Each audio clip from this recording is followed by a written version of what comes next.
Test. Test. Okay, good. Now we're getting somewhere. Just bear with me 1 second while I take care of something. Do do do do do.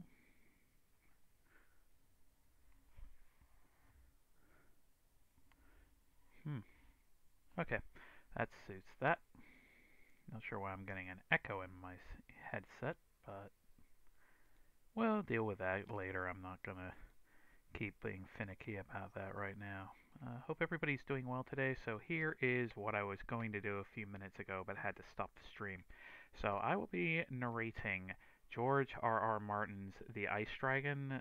This is one of the books for the ESL students and such, so that they can get up to speed, but also it's just an opportunity to have some fun with a dragon, from one dragon to another. So here's the insert from just inside the front cover.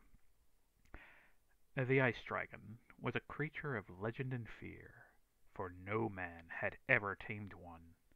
When it flew overhead, it left in its wake desolate cold and frozen land. But Adara was not afraid, for Adara was a winter child, born during the worst freeze that anyone, even the old ones, could remember. Adara could not remember the first time she had seen the Ice Dragon. It seemed that it had always been in her life, glimpsed from afar as she played in the frigid snow long after the other children had fled the cold. In her 4th year she touched it, and in her 5th year she rode upon its broad, chilled back for the first time.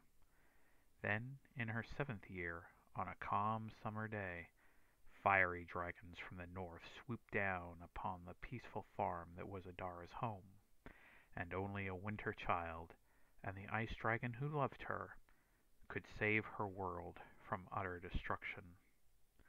The Ice Dragon is set in the same universe as the best-selling series A Song of Ice and Fire by George R.R. Martin, the basis for the hit show on HBO. Lavish illustrations by acclaimed artist Louis Royo enrich this captivating and heartwarming story of a young girl and her dragon. So if you look as well, you can see the dragon flying off in the distance there.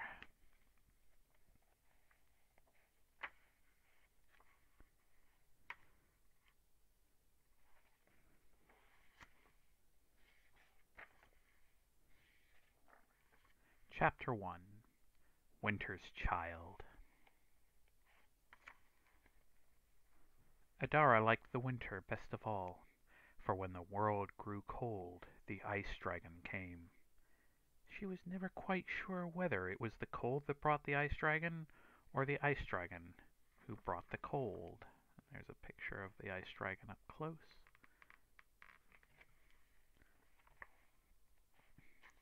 That was the sort of question that often troubled her brother Jeff, who was 2 years older than her and insatiably curious.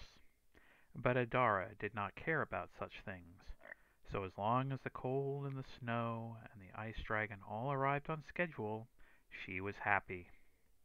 She always knew when they were due because of her birthday. Adara was a winter child, born during the worst freeze that anyone could remember, even old Laura, who lived on the next farm and remembered things that had happened before anyone else was born. There's a picture of their farm as well.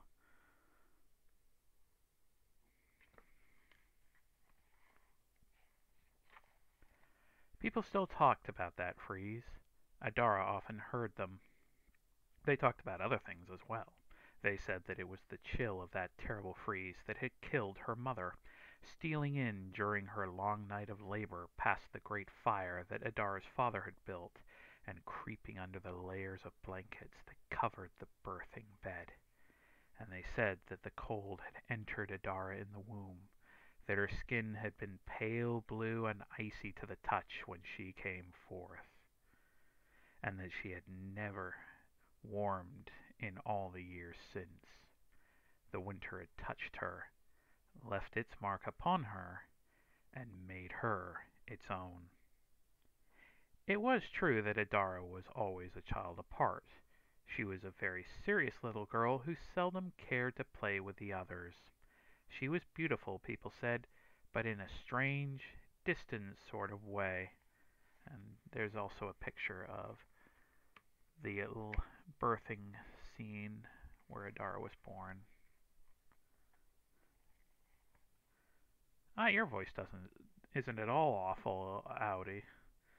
I can vouch for that, as can a lot of other people that watch your streams.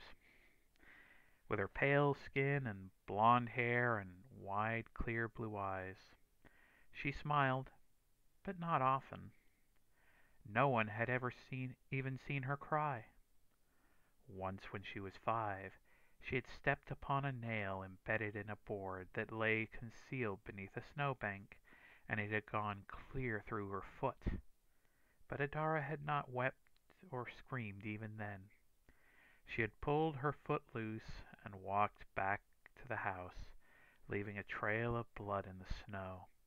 And when she had gotten there, she had only said, "Father, I hurt myself." The sulks and tempers and tears of ordinary childhood were not for her. Even her family knew that Adara was different.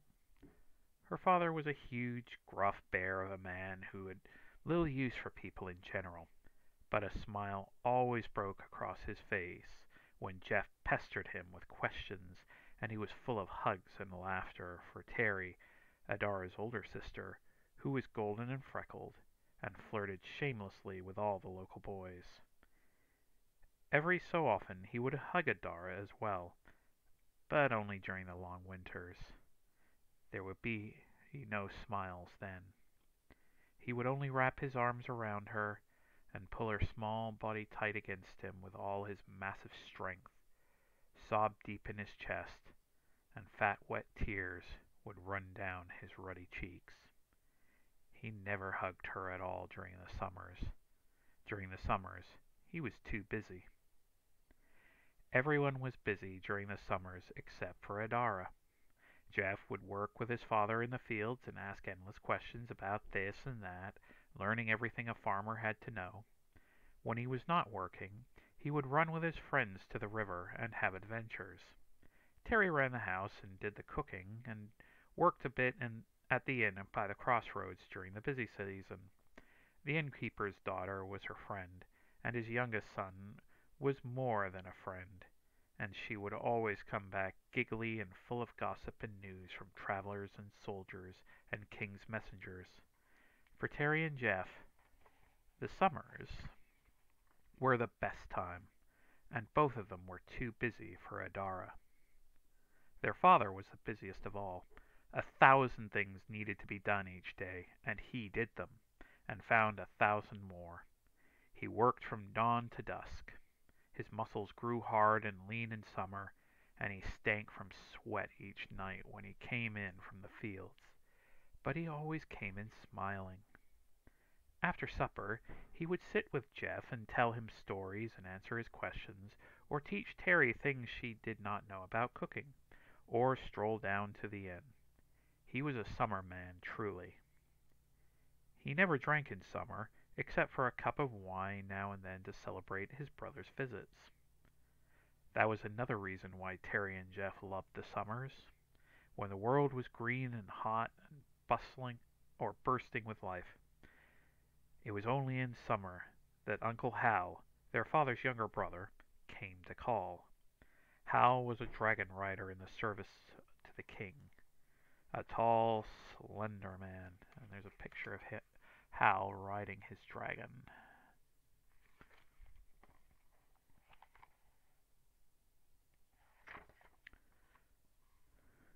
A tall, slender man with a face like a noble. Dragons cannot stand the cold, so when winter fell, Hal and his wing would fly south. But each summer he returned, brilliant in the king's green and gold uniform, en route to the battlegrounds to the north and west of them. The war had been going on for all of Adara's life. Whenever Hal came north, he would bring presents, toys from the king's city, crystal and gold jewelry, candies, and always a bottle of some expensive wine that he and his brother could share. He would grin at Terry and make her blush with his compliments, and entertain Jeff with tales of war and castles and dragons. As for Adara, he often tried to coax a smile out of her with gifts and jests and hugs. He seldom succeeded. For all his good nature, Adara did not like Hal. When Hal was there, it meant that winter was far away. Besides, there had been a night when she was only 4, and they thought her long asleep, that she overheard them talking over wine. "A solemn little thing," Hal said. "You ought to be kinder to her, John. You cannot blame her for what happened." "Can't I?" her father replied, his voice thick with wine. "No, I suppose not. But it is hard. She looks like Beth, but she has none of Beth's warmth. The winter is in her, you know.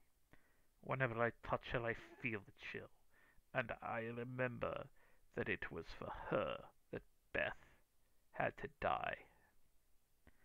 "You are cold to her. You do not love her as you do the others." Adara remembered the way her father laughed then. "Love her? How? I loved her best of all, my little winter child. But she has never loved back. There is nothing in her for me, or you, any of us. She is such a cold little girl." And then he began to weep, even though it was summer and Hal was with him. In her bed, Adara listened and wished that Hal would fly away. She did not quite understand all that she had heard. Not then, but she remembered it. Hey there, Better. Welcome on in. Just busy reading George Martin's The Ice Dragon. Bit of a chill, relaxing evening, I suppose. Hope you're doing well, though, this evening. But yeah, like I said, we're just busy chilling and doing some reading. But she remembered it, and the understanding came later. Yeah, especially with his HBO series. She did not cry, not at 4, when she heard, or 6, when she finally understood. Hal left a few days later, and Jeff and Terry waved to him excitedly when his wing passed overhead. 30 great dragons in proud formation against the summer sky. Adara watched with her small hands by her sides. Chapter 2. Secrets in the Snow. And there's another sketch of the ice dragon. Adara's smiles were a secret store, and she spent of them only in winter. She could hardly wait for her birthday to come, and with it the cold, for in winter she was a special child. She had known it since she was very little, playing with the others in the snow. The cold had never bothered her the way it did Jeff and Terry and their friends. Often Adara stayed outside alone for hours after the others had fled in search of warmth, or run off to the old Laura's to eat the hot vegetable soup she liked to make for the children. Adara would find a secret place in the far corner of the fields, a different place each winter, and there she would build a tall white castle, patting the snow in place with small bare hands, shaping it into towers and battlements like those Hal often talked about on the king's castle in the city. She would snap icicles off from the lower branches of trees and use them for spires and spikes and guard posts, ranging them all around her castle. And often in the dead of winter would come a brief thaw and a sudden freeze, and overnight her snow castle would turn to ice, as hard and strong as she imagined real castles to be. All through the winters she would build on her castle, and no one ever knew. But always a spring would come, and a thaw not followed by a freeze. Then all the ramparts and walls would melt away, and Adara would begin to count the days until her birthday came again. Her winter castles were seldom empty. At the first frost each year, the ice lizards would come wriggling out of their burrows, and the fields would be overrun with the tiny blue creatures, darting this way and that, hardly seeming to touch the snow as they skimmed across it. All the children played with the ice lizards, but the others were clumsy and cruel, and they would snap the fragile little animals in two, breaking them between their fingers as they might break an icicle hanging off a roof. Even Jeff, who was too kind ever to do something like that, sometimes grew curious, and held the lizards too long in his efforts to examine them, and the heat of his hands would make them melt and burn and finally die. Adara's hands were cool and gentle, and she could hold the lizards as long as she liked without harming them, which always made Jeff pout and ask angry questions. Sometimes she would lie in the cold, damp snow and let the lizards crawl all over her, delighting in the light touch of their feet as they skittered across her face. Sometimes she would wear ice lizards hidden in her hair as she went about her chores, though she took care never to take them inside where the heat of the fires would kill them. Always she would gather up scraps after the family ate, and bring them to the secret place where her castle was a building, and there she would scatter them. So the castles she erected were full of kings and courtiers every winter, small furry creatures that snuck out from the woods, winter birds with pale white plumage, and hundreds and hundreds. And just a quick pause, you can see there some of the lizards as they hang around Adara. But hundreds and hundreds of squirming, struggling ice lizards, cold and quick and fat. Adara liked the ice lizards better than any of the pets the family had kept over the years. But it was the ice dragon she loved. She did not know when she had first seen it. It seemed to her that it had always been a part of her life, a vision glimpsed during the deep of winter, sweeping across the frigid sky on wings serene and blue. Ice dragons were rare, even in those days, and whenever it was seen the children would all point in wonder, while the old folks muttered and shook their heads. It was a sign of a long and bitter winter when ice dragons were abroad in the land. An ice dragon had been seen flying across the face of the moon on the night Adara had been born, people said. And each winter since, it had been seen again, and those winters had been very bad indeed. The spring coming later each year, so the people would set fires and pray and hope to keep the ice dragon away, and Adara would fill with fear. But it never worked. Every year the ice dragon returned. Adara knew it came for her. The ice dragon was large, half again the size of a scaled green war dragon that Hal and his fellows flew. Adara had seen and heard legends of wild dragons larger than mountains, but she had never seen any. Hal's dragon was big enough, to be sure, 5 times the size of a horse, but it was small compared to the ice dragon, and ugly besides. The ice dragon was a crystalline white, that shade of white that is so hard and cold that it is almost blue. It was covered with hoarfrost, so when it moved its skin broke and cracked as the crust of the snow crackles beneath a man's boots, and flakes of rime fell off. Its eyes were clear and deep and icy. Its wings were vast and bat-like, covered all a faint translucent blue.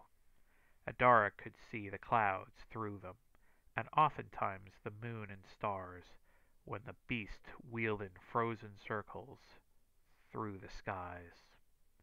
Its teeth were icicles, a triple row of them, jagged spears of unequal length, white against its deep blue maw. When the ice dragon beat its wings, the cold winds blew, and the snow swirled and scurried, and the world seemed to shrink and shiver. Sometimes when a door flew open in the cold of winter, driven by a sudden gust of wind, the householder would run to bolt it and say, "An ice dragon flees nearby." And when the ice dragon opened its great mouth and exhaled, it was not fire that came streaming out, the burning sulphurous stink of lesser dragons. The ice dragon breathed cold. Ice formed when it breathed. Warmth fled. Fires guttered and went out, shriven by the chill.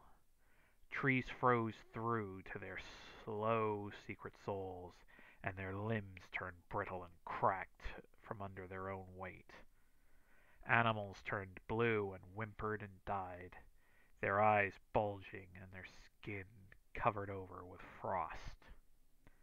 The ice dragon breathed death into the world, death and quiet and cold. But Adara was not afraid. She was a winter child, and the ice dragon was her secret. She had seen it in the sky 1,000 times. When she was 4, she saw it on the ground. She was out building on her snow castle, and it came and landed close to her in the emptiness of the snow-covered fields. All the ice lizards ran away, and there's a little sketch of their initial confrontation when she was 4, where she is facing the ice dragon. Adara simply stood. The ice dragon looked at her for 10 long heartbeats before it took to the air again. The wind shrieked around her and through her as if it beat its wings to rise. But Adara felt strangely exalted. Later that winter it returned, and Adara touched it. Its skin was very cold. She took off her glove nonetheless. It would not be right otherwise. She was half afraid it would burn and melt at her touch. But it did not. It was much more sensitive to heat than even the ice lizards, Adara knew somehow. But she was special, the winter child, cool. She stroked it, and finally gave its wing a kiss that hurt her lips. That was the winter of her 4th birthday, the year she touched the ice dragon. Chapter 3. The Rising Cold. The winter of her 5th birthday was the year she rode upon it for the first time. There's a sketch you can see the ice dragon with Adara riding on its back.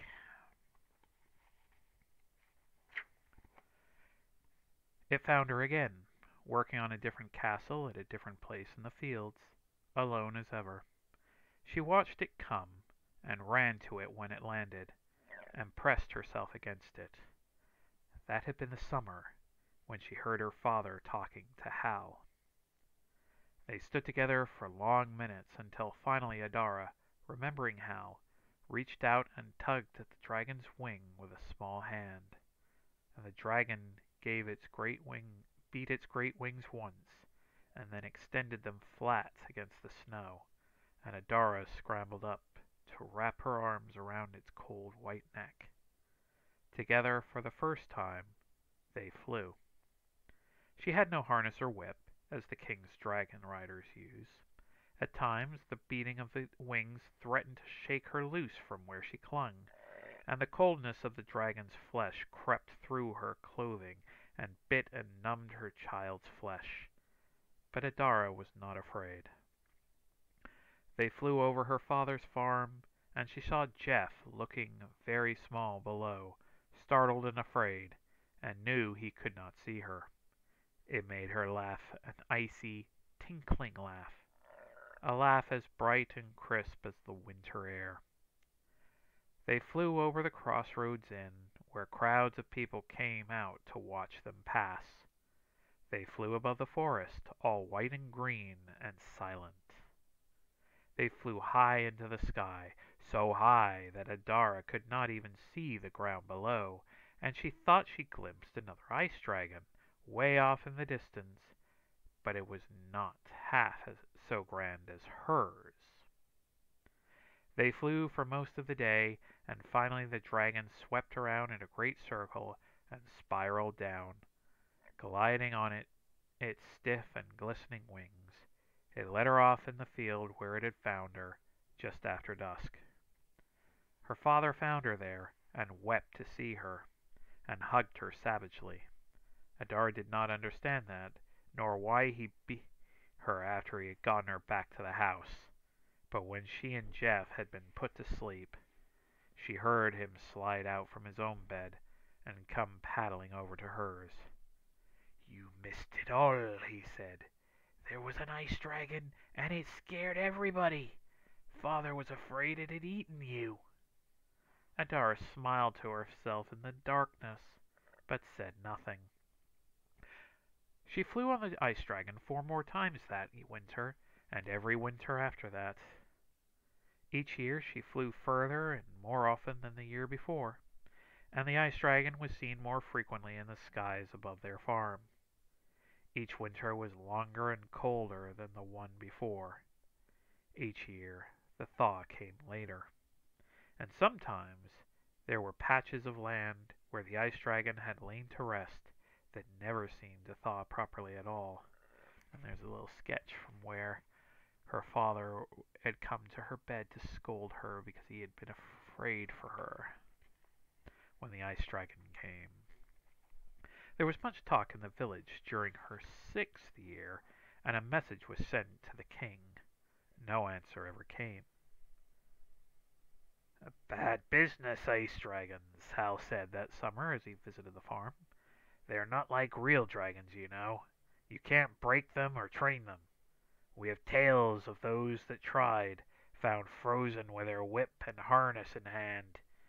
I've heard of people that have lost hands or fingers just by touching one of them. Frostbite. Yes, a bad business." "Then why doesn't the king do something?" her father demanded. "We sent a message. Unless we can kill the beast or drive it away, in a year or 2 we won't have any planting season at all." Hal smiled grimly. "The king has other concerns. The war is going badly, you know. They advance every summer, and they have twice as many dragon riders as we do. I tell you, John, it's bad up there. Some year I'm not going to come back. The king can hardly spare men to go chasing an ice dragon." He laughed. "Besides, I don't think anybody's ever killed one of the things. Maybe we should just let the enemy take this whole province. Then it will be his ice dragon to deal with." But it wouldn't be, Adara thought as she listened. No matter what king ruled the land, it would always be her ice dragon, no one else's. Chapter 4. Fires in the North. Hal departed, and summer waxed and waned. "Hey there, Fea. Welcome on in. Hope you're doing well this evening. Just busy reading The Ice Dragon by George R.R. Martin at the moment, actually." Hal departed, and summer waxed and waned. Adara counted the days until her birthday. Hal passed through again before the first chill, taking his ugly dragon south for the winter. His wings seemed smaller than when it came flying over the forest that fall, though, and his visit was briefer than usual, and ended with a loud quarrel between him and her father. "They won't move during the winter," Hal said. "The winter terrain is too treacherous, and they won't risk an advance without dragon riders to cover them from above. But come spring, we aren't going to be able to hold them. The king may not even try. Sell the farm now, while you can still get a good price. You can buy another piece of land in the south." "This is my land," her father said. "I was born here. You too, though you seem to have forgotten it. Our parents are buried here, and Beth too. I want to lie beside her when I go." "You'll go a lot sooner than you'd like if you don't listen to me," Hal said angrily. "Don't be stupid, John. I know what the land means to you. But it isn't worth your life. He went on, but her father would not be moved.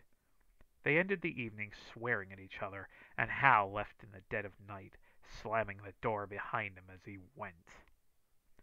Adara, listening, had made a decision.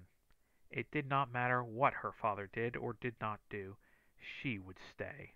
If she moved, the ice dragon would not know where to find her when winter came, and if she went too far south, it would never be able to come to her at all. It did come to her, though, just after her 7th birthday. That winter was the coldest one of all. She flew so often and so far that she scarcely had time to work on her ice castle. Hal came again in the spring. There were only a dozen dragons in his wing, and he brought no presents that year. He and her father argued once again. Hal raged and pleaded and threatened, but her father was stone. Finally, Hal left to the battlefields. That was the year the King's line broke, up north near some town with a long name that Adara could not pronounce. Terry heard about it first. She returned from the inn one night, flushed and excited. "A messenger came through, on his way to the king," she told them. "The enemy won some big battle, and he's to ask for reinforcements. He said our army is retreating." Their father frowned, and worry lines creased his brow. "Did he say anything of the king's dragon riders?" Arguments or no, Hal was family. "I asked," Terry said. "He said the dragon riders are the rear guard. They're supposed to raid and burn, delay the enemy while our army pulls back safely. Oh, I hope Uncle Hal is safe." "Hal will show them," Jeff said. "Him and Brimstone'll burn 'em all up." Their father smiled. "Hal could always take care of himself. At any rate, there is nothing we can do. Terry, if any more messengers come through, ask them how it goes." She nodded, her concern not quite covering her excitement. It was all quite thrilling. In the weeks that followed, the thrill wore off as the people from the area began to comprehend the magnitude of the disaster. The King's Highway grew busier and busier, and all the traffic flowed from north to south, and all the travelers wore green and gold. At first the soldiers marched in disciplined columns, led by officers wearing golden helmets. But even then they were less than stirring.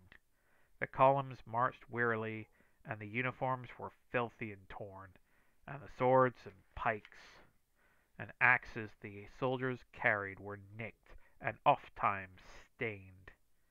Some men had lost their weapons. They limped along blindly, empty-handed, and the trains of wounded that followed the columns were often longer than the columns themselves. Adara stood in the grass by the side of the road and watched them pass. She saw a man with no eyes supporting a man with only one leg, as the two of them walked together. She saw men with no legs or arms, or both. And there's a quick sketch of the receding military as they are wounded and coming back from the north. She saw a man with his head split open by an axe, and many men covered with caked blood and filth, men who moaned low in their throats as they walked. She smelled men with bodies that were horribly greenish and puffed up. One of them died and was left abandoned by the side of the road. Adara told her father, and he and some of the men from the village came out and buried him. Most of all, Adara saw the burned men. There were dozens of them in every column that passed, men whose skin was black and seared and falling off, who had lost an arm or a leg or half of a face to the hot breath of a dragon.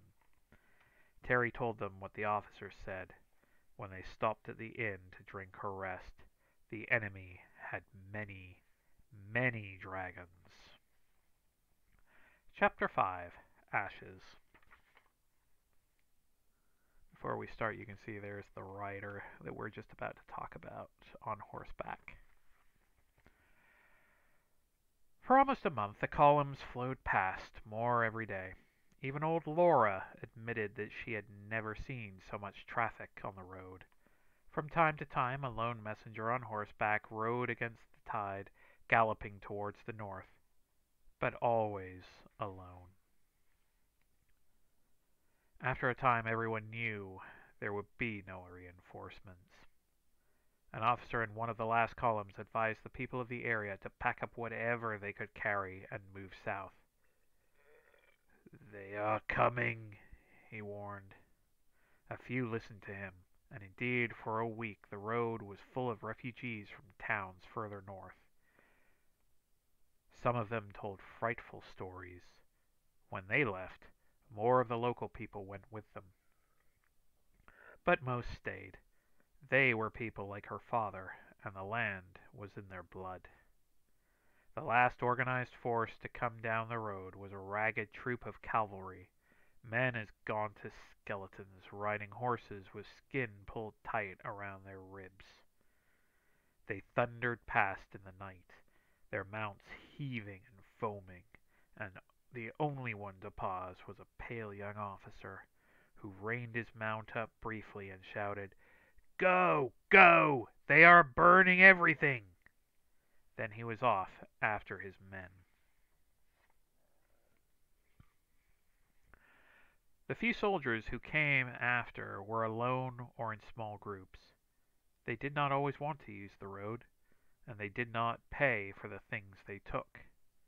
Then no one came at all. The road was deserted. The innkeeper claimed he could smell ashes when the wind blew from the north. He packed up his family and went south. Terry was distraught. Jeff was wide-eyed and anxious, and only a little bit frightened. He asked 1,000 questions about the enemy and practiced at being a warrior. Their father went about his labors, busy as ever. War or no war, he had crops in the field. He smiled less than usual, however, and he began to drink, and Adara often saw him glancing up at the sky while he worked. Adara wandered the fields alone, played by herself in the damp summer heat, and tried to think of where she would hide if her father tried to take them away. Last of all, the king's dragon riders came, and with them, Hal. There were only 4 of them. Adara saw the first one and went and told her father, and he put his hand on her shoulder, and together they watched it pass, a solitary green dragon with a vaguely tattered look. It did not pause for them.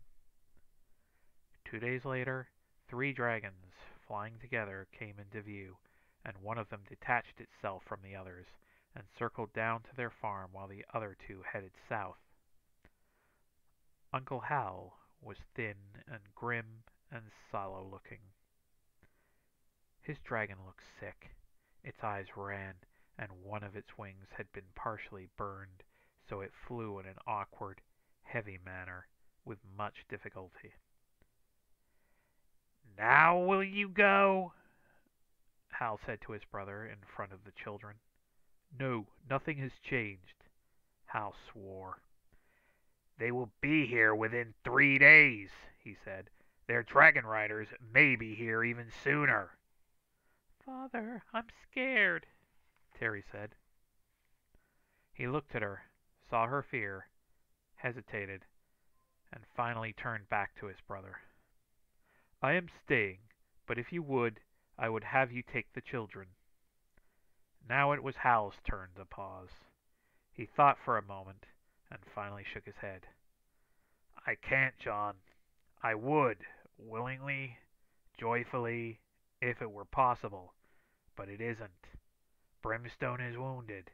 He can barely carry me. If I took on any extra weight, we might not make it." Terry began to weep. "I'm sorry, love," Hal said to her. "Truly I am." His fists clenched helplessly. "Terry is almost full grown," their father said. "If her weight is too much, then take one of the others." Brother looked at brother with despair in their eyes. Hal trembled. Adara, he said finally. She's small and light. He forced a laugh. She hardly weighs anything at all. I'll take Adara. The rest of you take horses or a wagon or go on foot. But go you must. We will see, their father said noncommittally. You take Adara and keep her safe for us. Yes, Hal agreed. He turned and smiled at her. Come, child. Uncle Hal is going to take you for a ride on Brimstone. Adara looked at him very seriously. No, she said. She turned and slipped through the door and began to run. They came after her, of course, Hal and her father and even Jeff. But her father wasted time standing in the door, shouting at her to come back, and when he began to run he was ponderous and clumsy, while Adara was indeed small and light and fleet of foot. Hal and Jeff stayed with her longer, but Hal was weak, and Jeff soon winded himself, though he sprinted hard at her heels for a few moments. By the time Adara reached the nearest wheat field, the three of them were well behind her. She quickly lost herself amid the grain, and they searched for hours in vain while she made her way carefully towards the woods. When dusk fell, they brought out lanterns and torches and continued their search. From time to time she heard her father swearing, or Hal calling out her name. She stayed high in the branches of the oak she had climbed, and smiled down at their lights as they combed back and forth through the fields. Finally she drifted off to sleep, dreaming about the coming of winter and wondering how she would live until her birthday. It was still a long time away. Chapter 6. Fleeing the Fire. Dawn woke her. Dawn and a noise in the sky. Adara yawned and blinked and heard it again. She shinnied up to the uppermost limb of the tree, as high as it would bear her rather, and pushed aside the leaves. There were dragons in the sky. She had never seen beasts quite like these. Their scales were dark and sooty, not green like the dragons Hal rode. One was a rust color and one with a shade of dried blood, and one was black as coal. All of them had eyes like glowing embers, and steam rose from their nostrils, and their tails flicked back and forth as their dark leathery wings beat the air. The rust-colored one opened its mouth and roared, and the forest shook to its challenge, and even the branch that held Adara trembled just a little. The black one made a noise too, and when it opened its maw, a spear of flame lanced out, all orange and blue, and touched the trees below. Leaves withered and blackened, and smoke began to rise from where the dragon's breath had fallen. The one the color of blood flew close overhead, its wings creaking and straining, its mouth half open. Between its yellow teeth Adara saw soot and cinders, and the wind stirred by its passage was fire and sandpaper, raw and chafing against her skin. She cringed. On the backs of the dragons rode men with whip and lance, in uniforms of black and orange, their faces hidden behind dark helmets. The one on the rust dragon gestured with his lance, pointed at the farm buildings across the fields. Adara looked. Hal came up to meet them. His green dragon was as large as their own, but somehow it seemed small to Adara when she watched it climb upwards from the farm. With its wings fully extended, it was plain to see how badly injured it was. The right wing tip was charred, and it leaned heavily to one side as it flew. On its back, Hal looked like one of the tiny toy soldiers he had brought them as a present years before. The enemy dragon riders split up and came at him from three sides. Hal saw what they were doing. He tried to turn, to throw himself at the black dragon head-on, and flee the other two. His whip flailed angrily, desperately. His green dragon opened its mouth and roared a challenge. but its flame was pale and short and did not reach the enemy. The others held their fire. Then, on a signal, their dragons all breathed as one. Hal was wreathed in flames. His dragon made a high, wailing noise, and Adara saw that it was burning. He was burning. They were all burning, beast and master both. They fell heavily to the ground and lay smoking amidst her father's wheat.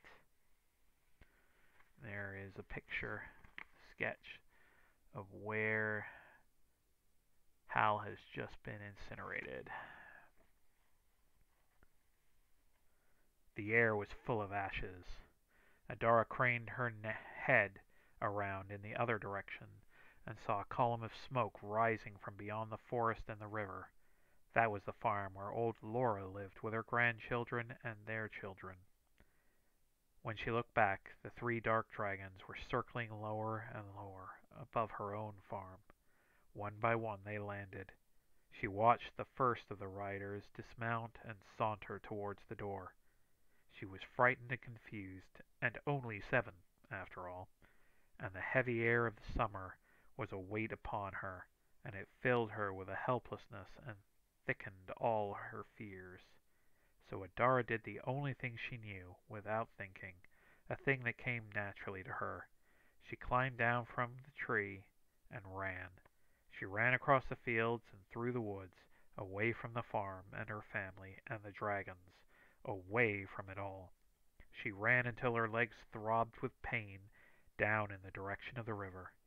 She ran to the coldest place she knew, to the deep caves underneath the river buffs, to chill shelter and darkness and safety. And there in the cold she hid.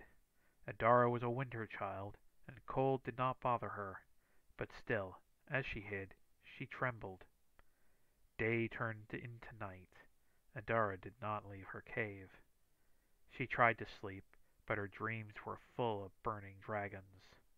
She made herself very small as she lay in the darkness and tried to count how many days remained until her birthday. The caves were nicely cool. Adara could almost imagine that it was not summer after all, that it was winter, or near to winter. Soon her ice dragon would come for her, and she would ride on its back to the land of always winter, where great ice castles and cathedrals of snow stood eternally in the endless fields of white, and the stillness and silence were all. It almost felt like winter as she lay there. The cave grew colder and colder, it seemed. It made her feel safe. She napped briefly. When she woke, it was colder still. A white coating of frost covered the cave walls, and she was sitting on a bed of ice. Adara jumped to her feet and looked up towards the mouth of the cave, filled with a wandawn of light. A cold wind caressed her, but it was coming from outside, from the world of summer, not from the depths of the cave after all. She gave a small shout of joy and climbed and scrambled up the ice-covered rocks. Outside, the ice dragon was waiting for her.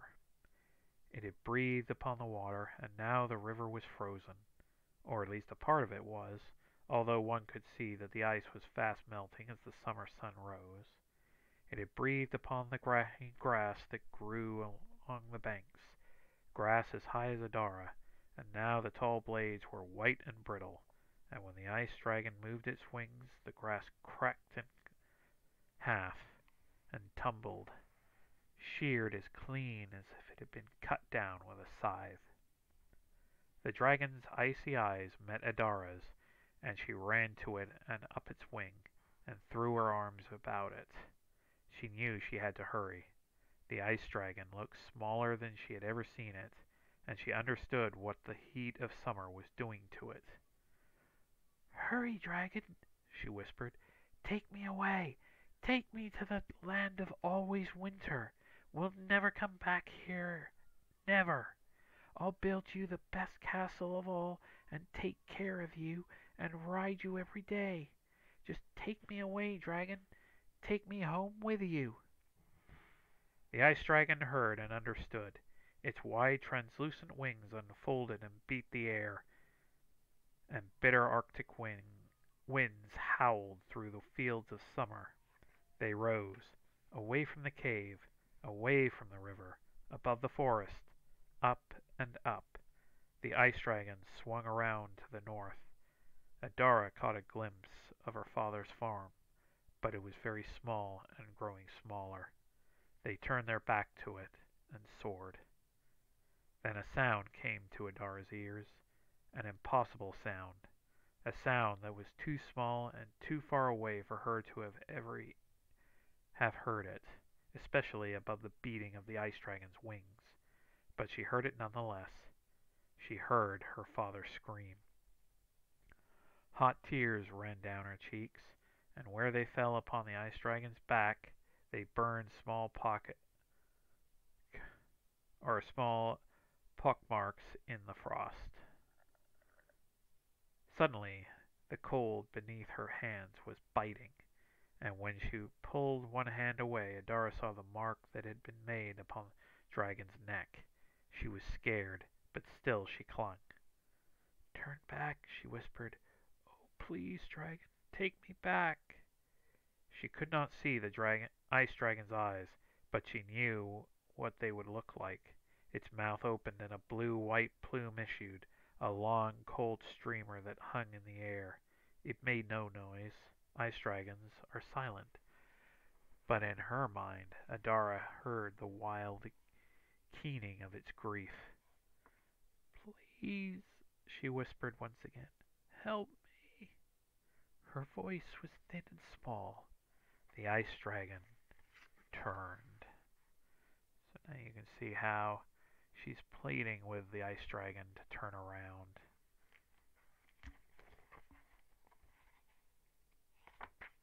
Chapter 7. Cold Fury. Only 2 chapters left.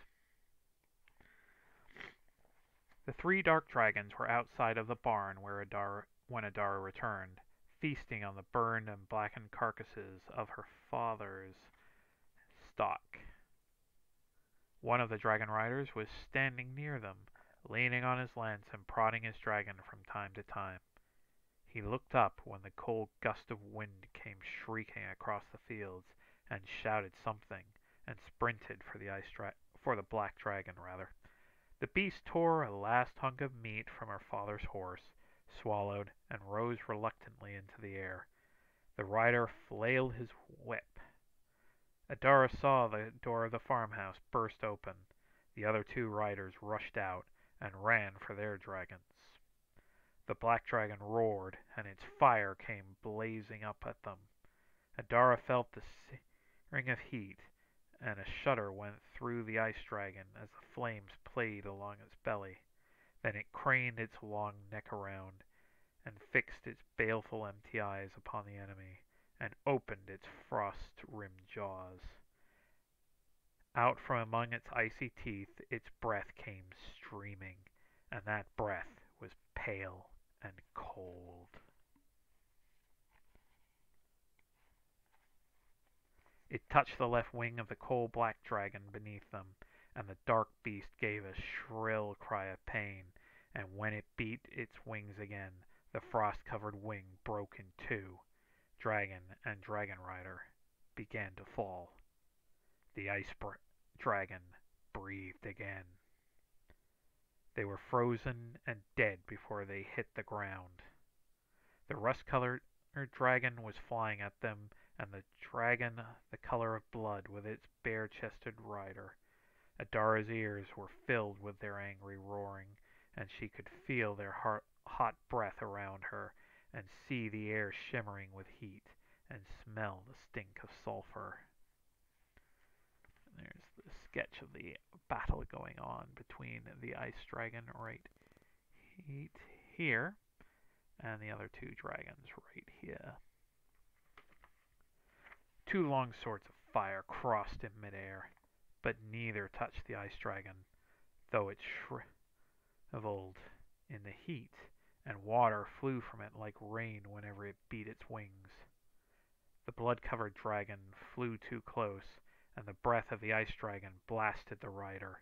His bare chest turned blue before Adara's eyes, and moisture condensed on him in an instant, covering him with frost.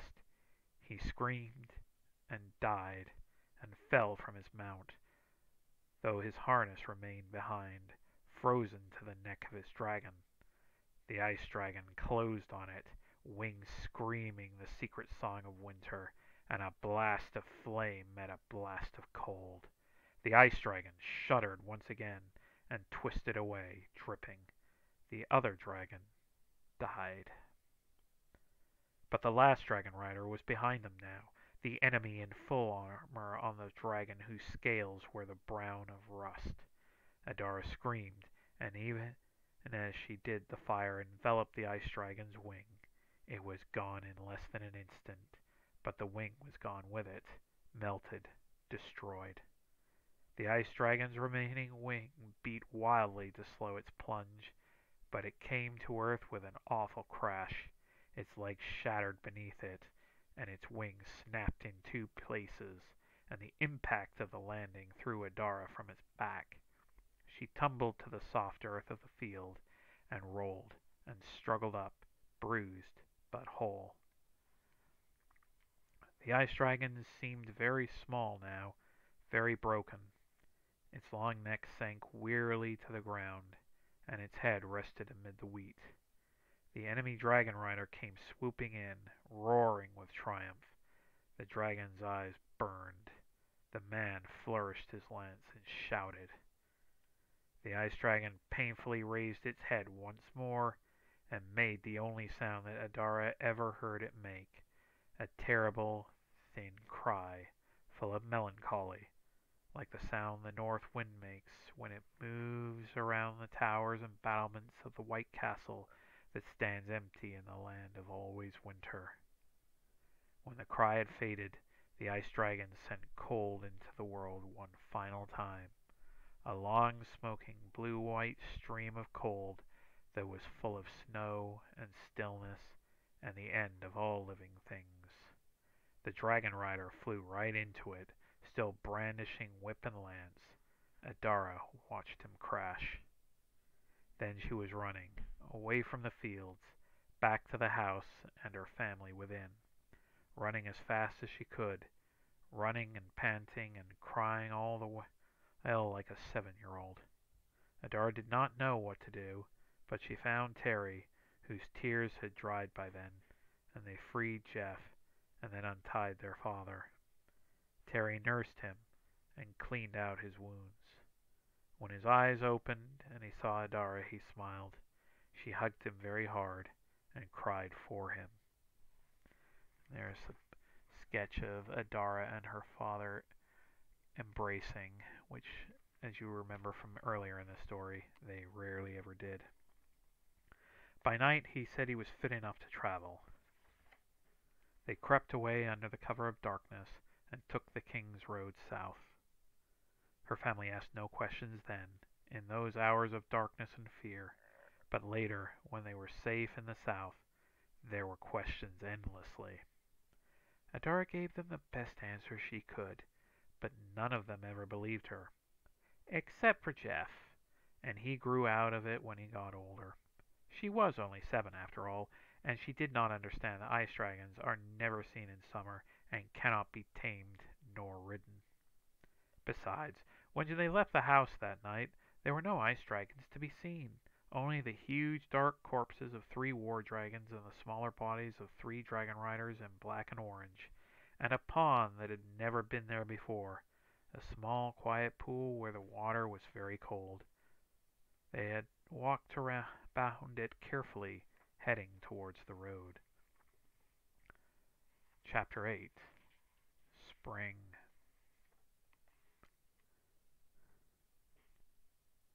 Their father worked for another farmer for 3 years in the south. He saved whatever he could, and he seemed happy. "Hell is gone in my land," he would tell Adara, "and I am sad for that. But it is all right. I have my daughter back."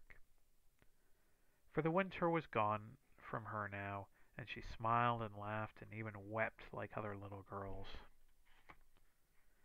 3 years after they had left, or after they had fled, the king's army routed the enemy in a great battle, and the king's dragons burned the foreign capital. In the peace that followed, the northern provinces changed hands once more. Terry had recaptured her spirit and married a young trader, and she remained in the south. Jeff and Adara returned with their father to the farm, and there they are heading back to the farm that they had abandoned. When the first frost came, all the ice lizards came out, just as they always had done. Adara watched them with a smile on her face, remembering the way it had been. But she did not try to touch them. They were cold and fragile little things, and the warmth of her hands would hurt them.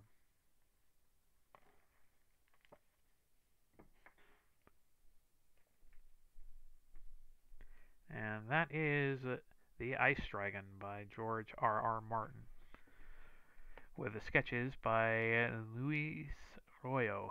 I hope I'm pronouncing that correctly. My apologies if not. So what did you all think? Because that's actually something I got several years ago for Christmas, that book, but I figured it's a nice book to read this evening. It's just a chill way to unwind, especially after a long weekend that's been topsy-turvy for many people I know.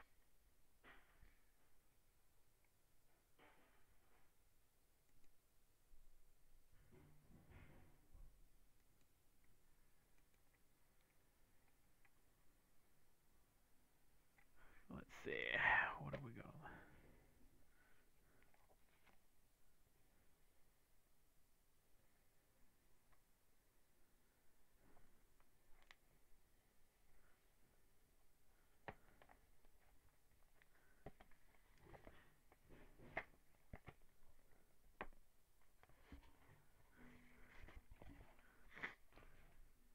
Actually, here is a full-size poster of the Ice Dragon with Adara riding on its back as well, in color, by the person that did the illustrations.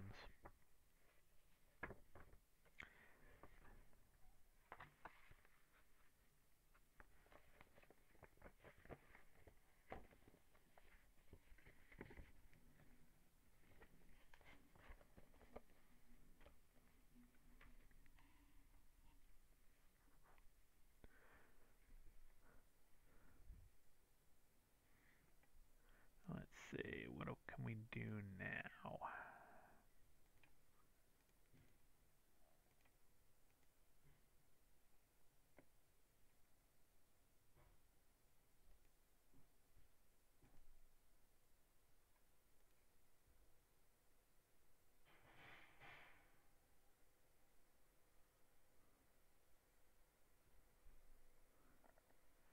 I think I know who we can raid on out to this evening to give us some late night excitement after everything else that has been going on. We're actually going to go ahead and raid out to a good friend of mine, but I'm going to keep it a secret right this second as to who that is. So just bear with me 1 second while I get this set up.